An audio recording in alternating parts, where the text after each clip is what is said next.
Good morning song मैंने Jai Jagannath welcome back to my mini blog. सकाल उठी गाधी सारी गली रोसे रोसे आज होता आलू बैगन बड़ी तरकारी तो ताको मु खाईदेली खाई सारिकी मु शई पड़ी शईकी उठली सन्ध्या ड्यूटी आसले धन तो कहले आज बाहर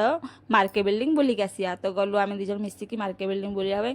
तो जाकि आम पहुँची गलु तापर खोजिलु कौटी गाड़ी पार्किंग करने सी कहले पाखे फांका अच्छी तापर गाड़ी पार्किंग कर देकी गलु आम छोले भटूरे खायापी छोले भटूरे दुकान जाकि पहुँची गलु तापर से आमको करके देले तो मु खाइली तापर धन तांकर खाइले तापर मु कहली कि आउ कौन खाइबा ना कौन बोले से कहले हो चल जीवा आम दही गुपचुप खायापी तो दही गुपचुप दुकान आम पहुँची गलु तापर से बहुत भीड़ थिले तो टिके आमर लेट होगला देवारे तापर से आमको करके देले तो मु खाईदेली तापर धन कहला तुम खाइबनी कि ना कहला हो मु तुमठू टिके खाईदेवी तो सी भी मोठू टिके खाईदेले खाई सारा पर मुझे कहला कौन किसी किणाकिणी कर ना पलैबा से कहले हो ठीक चल पलैबा कौन किणिया तार पलि आसलु तापर पलि आसला बाटे देखलु गोटे दुकान में टेम्पर ग्लास टे पकईदेलु घर को सीधा पलि आसलु आज मिनी ब्लॉग को ये देखा नेक्स्ट ब्लॉग रे बाय बाय।